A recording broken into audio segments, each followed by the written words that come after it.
Hello and welcome to A Woman's Heart. I am looking forward to a delightful conversation today. We are blessed to have Sara Brunsvold with us today. And thanks for joining us today, Sara.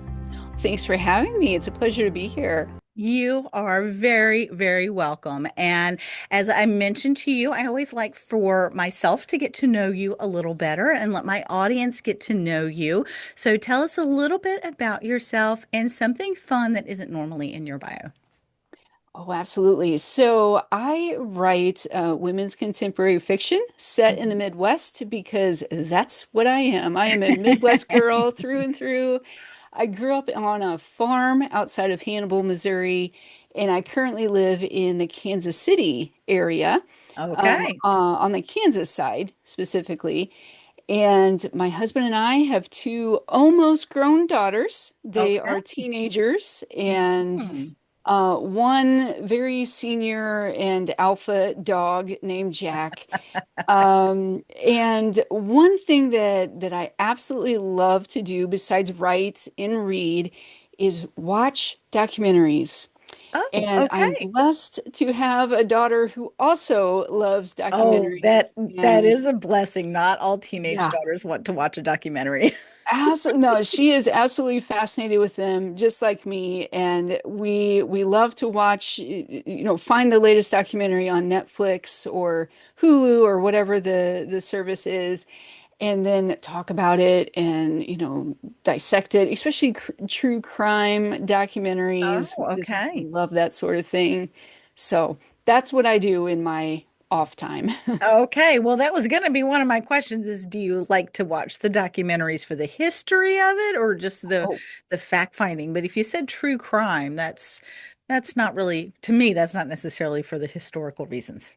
Well, so that's true. True crime is kind of one of our go-tos, but there have been some history documentaries. I watched one on FDR recently that I found Okay. fascinating.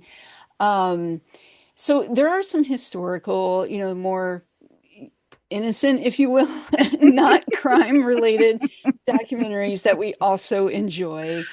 And biographical movies, we love that sort of thing.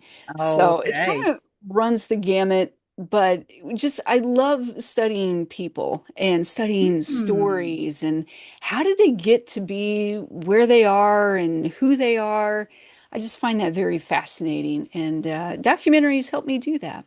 Yeah, yeah. Well, and that is for like learning to find out how people got to be where they were. I'll put one in your hat if you haven't already seen it, and that is The Men Who Built America. Even my children have rewatched Ooh, that. That's been very good. So you can put that in your little hopper. It's a okay. very well done, like narrated, documented, acted out kind of thing. But that was fascinating to really kind of see the background on some of these big names that we hear. And that I imagine would play into your writing Oh, because absolutely. the book that we're talking about that is in the summer reading series is the Atlas of Untold Stories. And you really do kind of follow how these women came to be how they were. So I would love to for you to give us a little bit. Why did you want to tackle this? Was this just like the family dynamics thing? Was this something that you really just wanted to do, or what inspired you to write this story?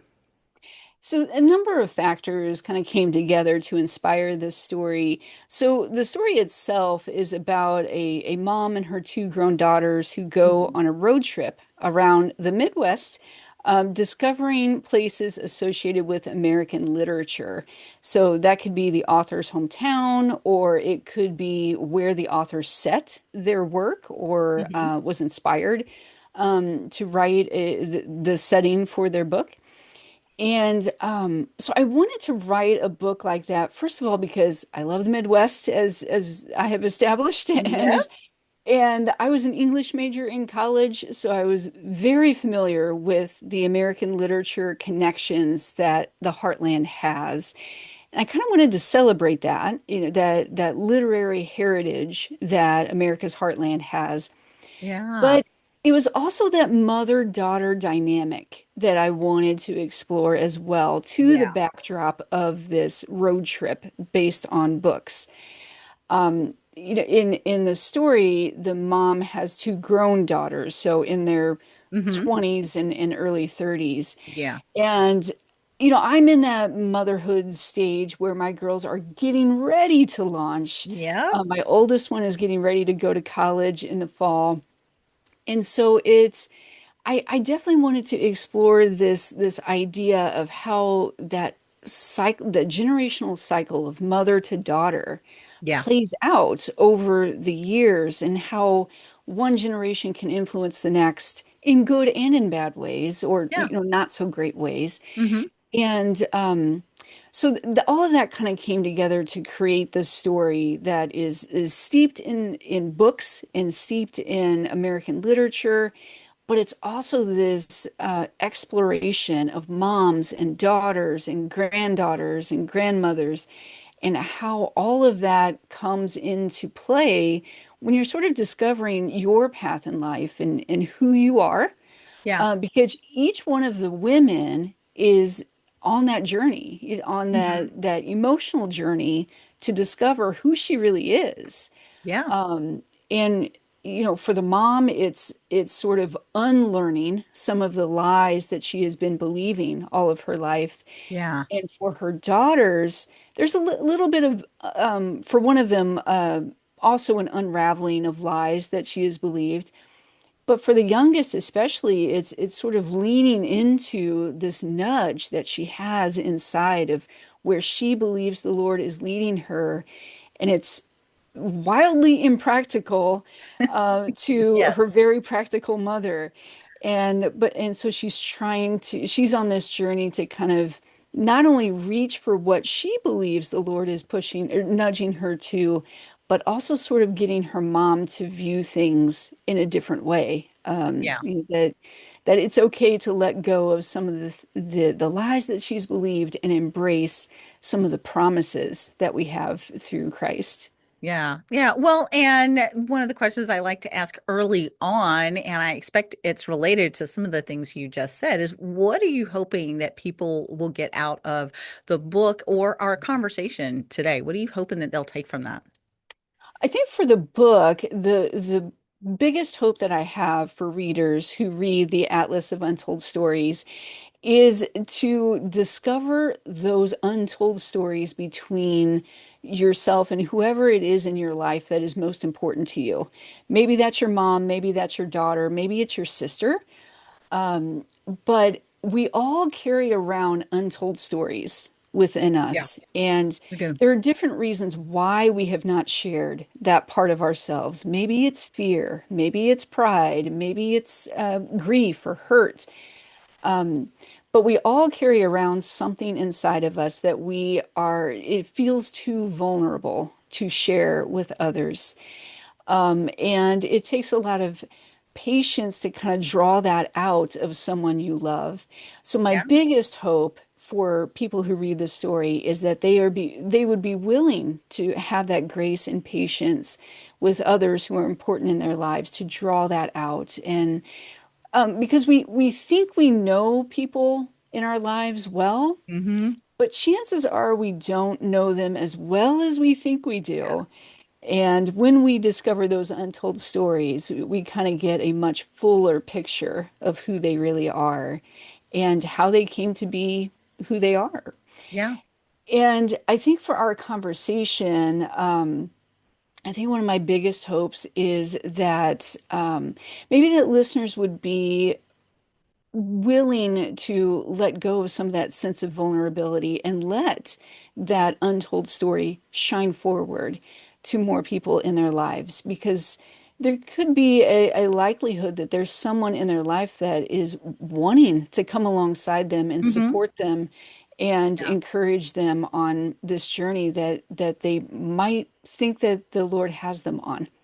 Yeah. Well, and I hope they are encouraged to do that. One of the things I thought of when you were saying that was I think it was very wise that Chloe is the youngest daughter. She's the one that's getting ready to go off on a very impractical journey that she wants. But I think it worked out a little better that she ended up doing the road trip. I think that was for her, that was Holy Spirit inspired going. I'm not quite sure where that came from, but I think it gave her and her mom and her sister time to kind of work through some of those. Whereas if she had just at the very beginning blurted out, this is what I want to do, chances are her mother would not have been receptive and it would not have gone as well. And one of the things that stood out to me that I actually put a couple of quotes from the book down. She was talking to her dad, and her dad, she was kind of complaining about her mom and how things weren't going as she had hoped or expected, as hoped. And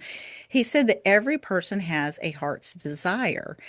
And then he a little bit later he said, until the fear is quieted, the hope can't be heard.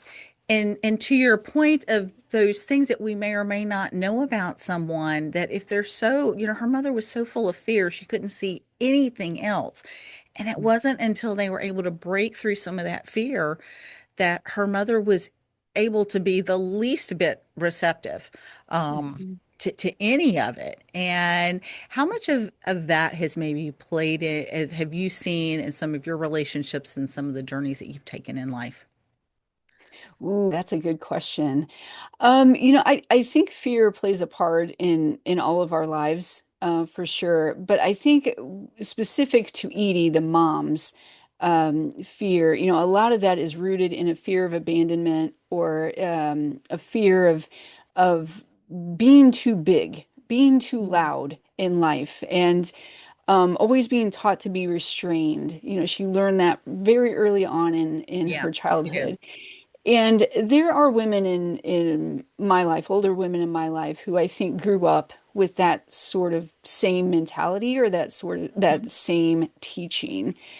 And now that they're older, they're well out of childhood, but I still see the effects of that. Yeah. Things that they have maybe convinced themselves that they weren't worthy to pursue Mhm. or that they weren't capable of reaching for. And that's what I see in Edie, that struggle to really figure out who she really is and what she's really capable of, minus those lies. Yeah. And so, yeah, I think that's the real life inspiration that I have seen in women in my life, in my family, and friend groups, that really inspired me to write Edie the way that I did. Yeah, well, and it was very interesting because it starts out that Edie's mother has passed away, and that keeps coming back over and over about how much of an influence her mother had on her, and how it's like even though her mother's gone, she's still trying to live up to this impossible standard, and just how she's then passed it on to one of the daughters who's very, very practical. And at times, there were a few times, I'm going to be honest, the older daughter or the older sister, I just kind of wanted to smack her a few times because she was not being very nice. She was not. I've heard that from several people.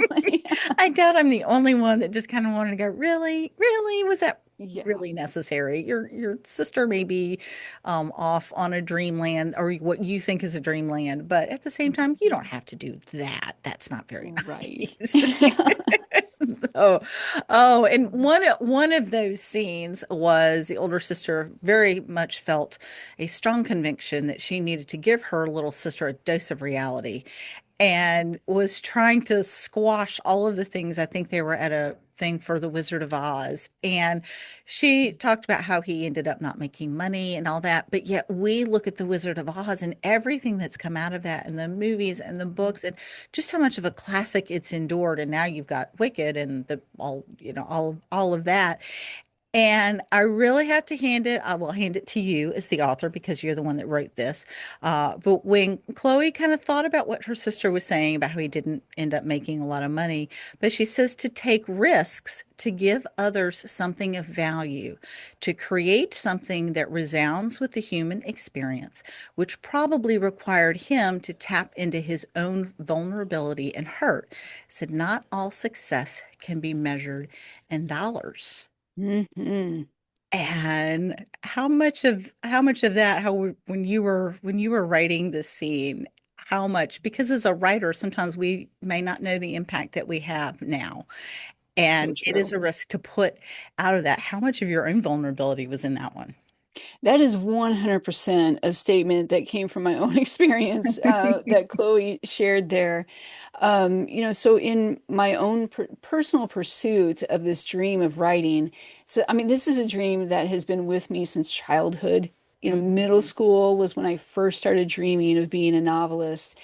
And that's all I ever really wanted to do. And even as, I graduated college and had to take a job to pay the bills because you do have to be a certain level of practical in Yeah, life. yeah, yeah. You do And have bills that need to get paid. that's right. They ruin every party, but they're there. They're a fact of life.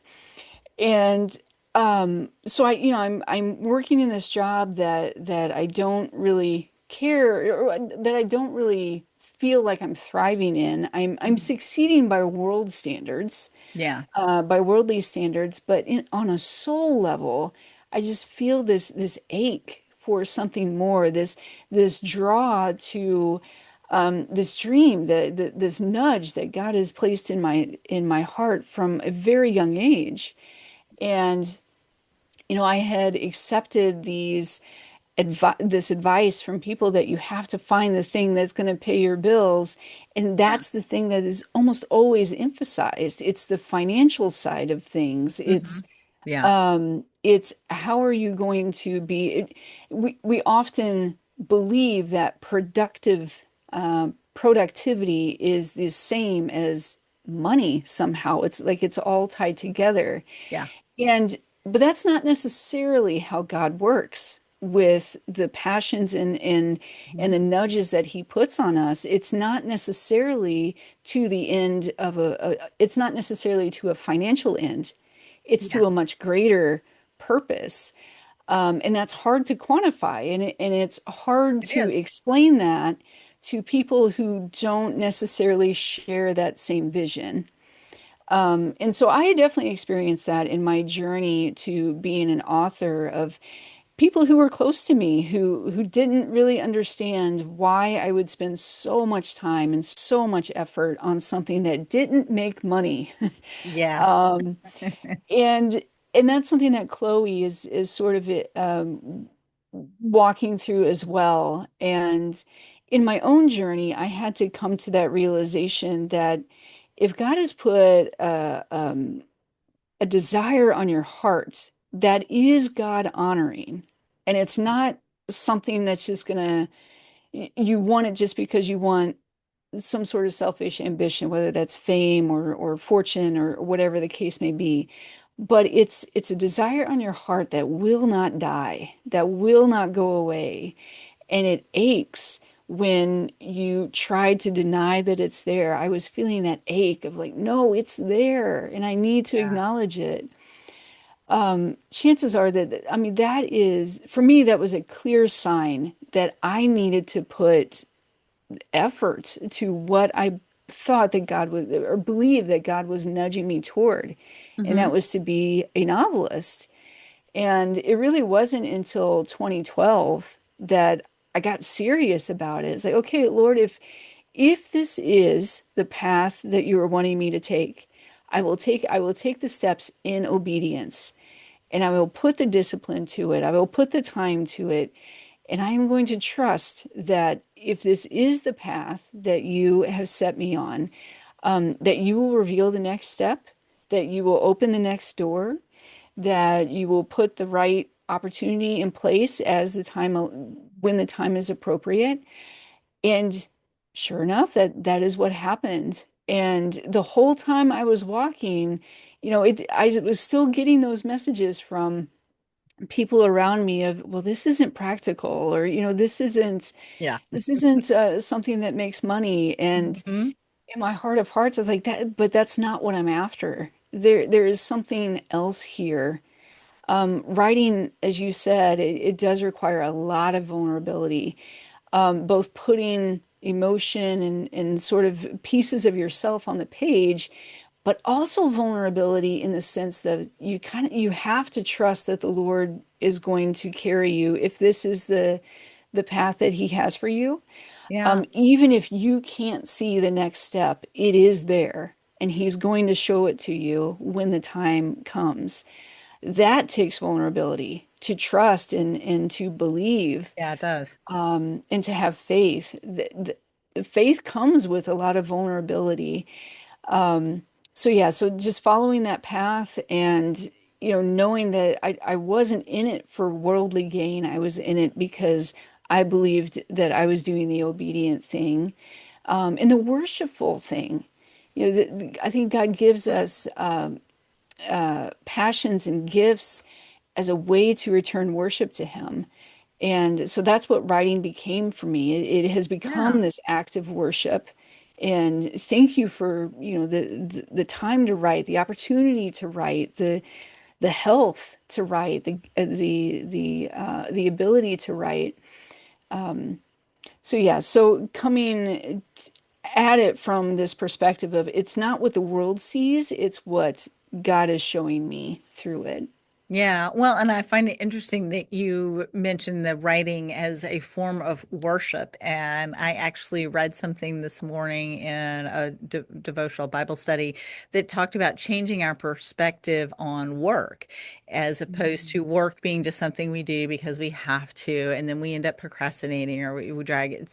But that work is something that was there even before the fall, that work is Mm. good. It is sacred. It is our means of, I mean, and I was, the words that I used when I was writing it, what is it, was sacred stewardship.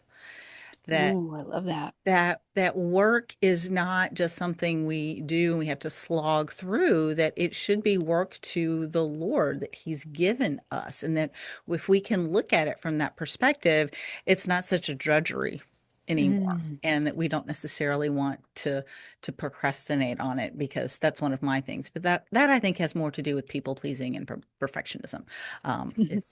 Is my personal Yeah. thing on it. But that kind of makes me think of, there was an Airbnb uh, disaster. We'll just call it a disaster.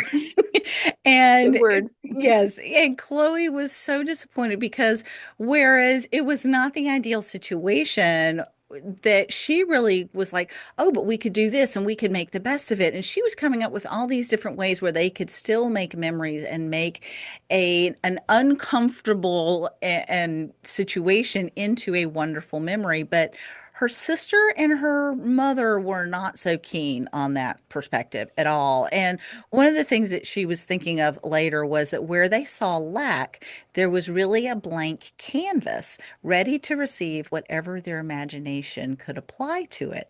She says they could have looked beyond the immediate to find the possibilities. Splendor always unfolded for those patient and trusting enough to wait for it. Mm. And that was one of the things that kind of stood out to me. It was like all those things that happen in our life that we go, ugh, I don't like this. This is uncomfortable. The bed's too small. The clothes don't fit right. I wish so and so had showed up or didn't show up, or whatever the situation is, that we're kind of whining and complaining about how it's not the way we want it to be and it just seems messy. But yet there's still possibilities there when we can look for them, and then when we can keep our eyes open. And as many times when I've spoken to, especially even more so with fiction authors, is that you never know where that inspiration is coming from, and just how important it is to keep your mind and your heart and your eyes and your ears and your hands open to whatever God may land in your lap for inspiration. And is that something that you have found to be the case? Oh, 100%. Yes. I was just thinking as you were describing that, I was thinking writer's block. Writer's block is never a fun experience, but and it is very tempting to kind of resort to complaining or resort to I'm never going to do this, get this story out. But you're 100% right. That inspiration just comes from random places. It could be a news story, it could be a devotional, it could be a line in a Bible study. It could be a Facebook post. Yeah, that actually happened to me. Like somebody posted something on Facebook and I was like, wait a minute, that's the piece that I needed to just supercharge that next writing session. And the Lord just has a way of providing what we need when we need it. Hmm. If, Yeah. as you said so eloquently, if we take that posture of having the open hands, the open mind, the open heart, because it's when we start closing down that's it's kind of like the, grumbling of what the Father is providing or his timing, and it's kind of like the equivalent of grumbling in my view. But when Yeah. you have that view of like, I am out of ideas myself, Lord, but I trust that you are going to give me the next one, and it's going to be a really entertaining story. So I'm ready. Yes. Oh my gosh. Well, and as I mentioned, I have a question that I like to start wrapping up with. But there's one thing that I think ties into it that was towards the end of the book. So it's not going to give anything away because we don't want any spoilers. We want people to read the book and go through the whole journey that Chloe and Edie and her sister have. But at towards the end, as things are kind of looking a little better, she said to watch someone live their heart's deepest, purest desire was an inexpressible fulfillment. And as I mentioned before we started recording, that I do think God has placed something precious and powerful in every woman's heart. And to be able to do that, there is such a sweet spot in doing what you feel like you are called to do. As you mentioned, you'd had that ache before, and now you're doing what God called you to do. And I would love for you to share, what would you encourage someone to pursue that passion that God has placed in their heart? So the verse that I want to leave the listeners with is Psalm 16:8. And I'm going to paraphrase it, but it basically says, I will always put the Lord before me. Because he is at my right hand, I will not be shaken. That verse has become very important to me in this journey of pursuing this God-given dream of writing. And it's also a reminder to me of some of the missteps that I made along the way in trying to run in front of the Lord or trying to get ahead of him just because I wanted that dream so bad, or and I kind of scooted on around him. And that is never a good idea. No, I And think he I has drag a little too far behind sometimes, but I don't know, no, maybe not. well, there's that danger too. Yeah. Yes. Uh, but always having the Lord before you. If so, praying into this desire, this heart's desire, if always surrendering that to the Lord and asking him repeatedly to just show you, how can I pursue this in a God honoring way, in a way that puts you ahead of me? And am I wanting your honor more than I want anything else? So those are just lessons that I have learned, maybe the hard way along my journey.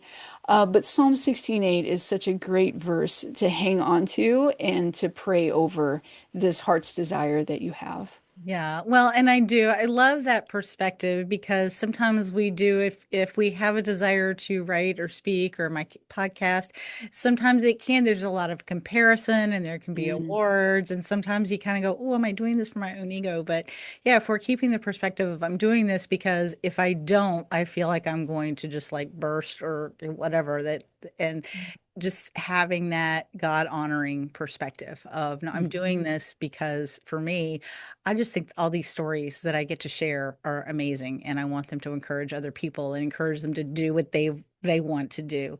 And so, amen. but I love that perspective. And Sarah, if somebody wants to get this book, they want to get a hold of you, some of your other books, what is the best way for them to connect with you and get the book? They can find me 24/7 on my website, sarabrunsvold.com.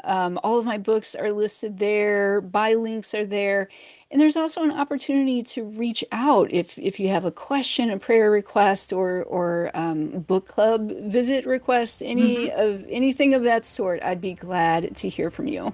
Okay, well, I think it's a great summer read. People can read it on their own travels, whether they're traveling around the Midwest or not, finding nice, full, fun, cool, off the beaten path kind of things on their vacation, or whether they're just sitting by the beach or the lake or in the mountains, wherever, or book club. So I think it would be a great book for that. And Sarah, thank you. Thank you for listening to that nudge and being obedient to go ahead and write these stories. I think it'll really touch a lot of people. And thanks for spending some time with us today.